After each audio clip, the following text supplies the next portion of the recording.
The truth about juicing fruits and vegetables is that it's perfectly natural for us humans. So check this out. If you ask any anthropologist, they're going to tell you that we humans, or Homo sapiens, are hominids. That means we come from a primate ancestry. And they have traced that ancestry all the way back to sharing a common ancestor with chimpanzees and bonobos. Now, both of those primates, because we're so closely related to them, they're called our sister taxa. A sister taxon is like a sibling species, right? We were at one time, we shared a common ancestor. We were like genetic siblings.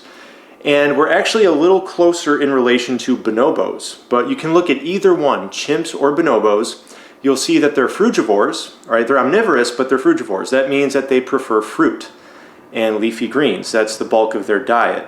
That's why fruits and vegetables are so good for us, right? They're our species-specific food. But here's the crazy part. If you look at either chimps or bonobos, you're going to see that they do this thing called wedging. All right, kind of a weird word. I'll put it on the screen for you. But what wedging is it's natural manual juicing with your mouth. So if you've ever seen a primate put like a fruit peel in its mouth against its teeth, for example, and it's sucking on it, or it might be like a really hardy stem or stalk of a plant, any kind of highly fibrous part of a plant, what they're doing is they're chewing on it and they're sucking out the juice and then they spit out the fiber. And they can get upwards of 20 to 30% of their total calories for the day from wedging, depending on the day and the time of year and all that stuff.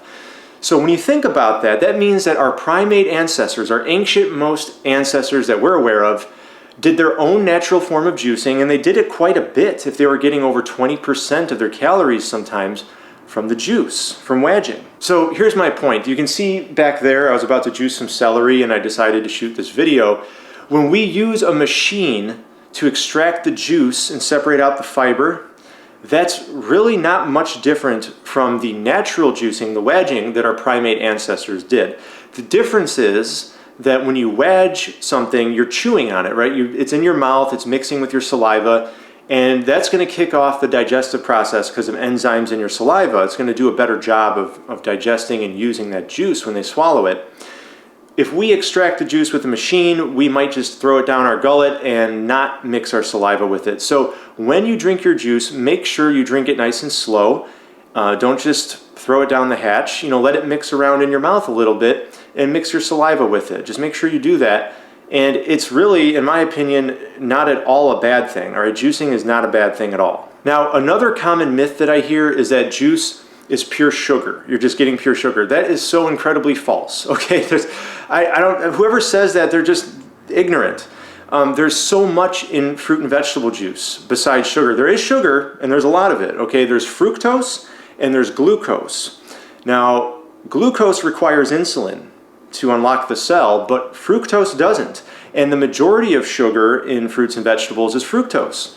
Fructose has its own metabolic pathway where it doesn't require insulin. It uses an enzyme produced by your liver called fructokinase. And that's how you metabolize fructose. And each fruit and vegetable is different. Something like bananas and dates, a really sweet and kind of hearty fruit or starchy, is going to be higher in glucose. But then your melons and your citrus and stuff, they're going to be lower in glucose and higher in fructose. So it really depends, like how much sugar you get and which type of sugar depends on the fruit or vegetable that you're going to consume.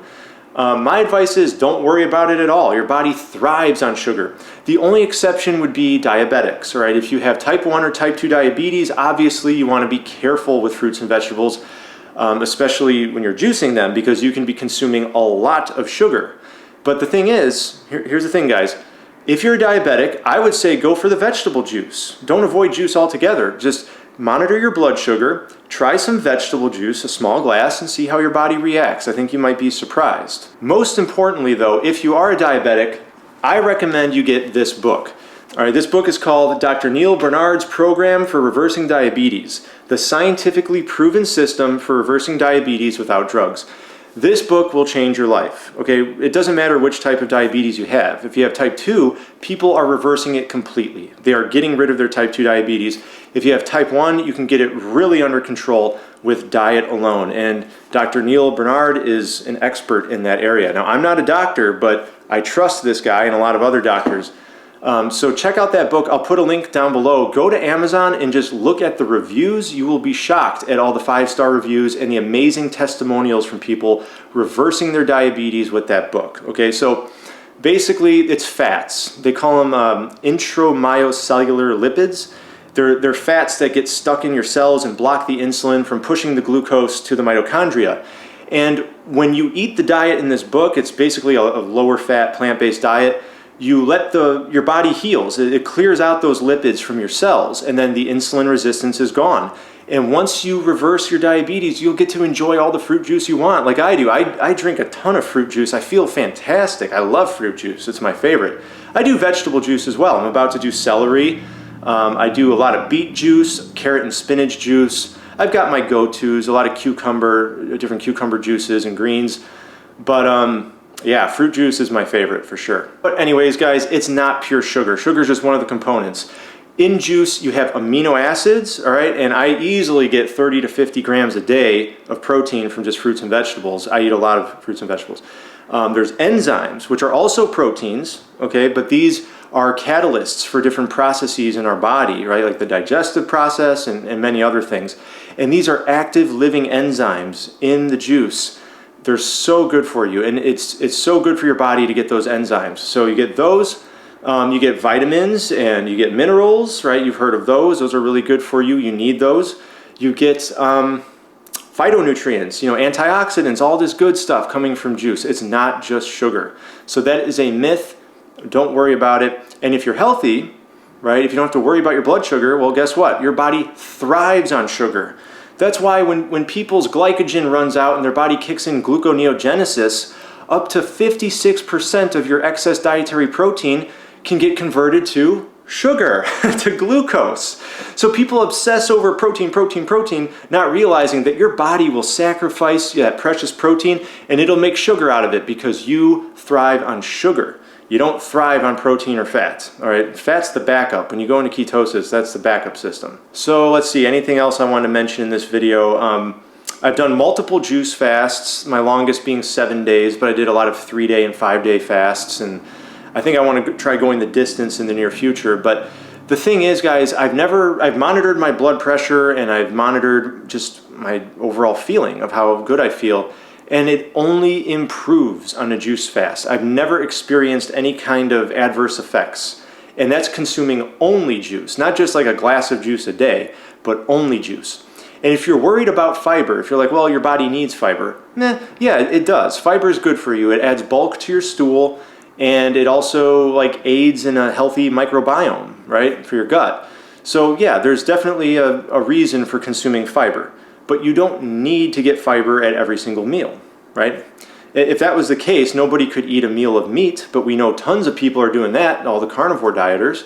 So if you're extracting the juice and discarding the fiber just once a day or even less, or even multiple times a day, as long as you eat fiber at your other meals, if you're just getting a good amount of fiber, you're gonna be fine, all right? You don't have to worry about it. All right, everybody, I hope that dispels the myth that juicing is unnatural and that it's bad for you. I've heard that from so many people. In my experience, it's not true, and in the experience of so many others, including Joe Cross. If you haven't seen Fat, Sick, and Nearly Dead, make sure you check out that documentary. He went the distance on his juice fast, and he just got better and better, all right? Make sure, if you want to learn more from me, I make lots of nutritional and juicing videos as well as fitness videos, which is the main topic on my channel. Make sure you hit subscribe and turn on notifications so you know every time I upload a new video. And with that said, I'm going to go make some juice and enjoy that. So I'll talk to you later.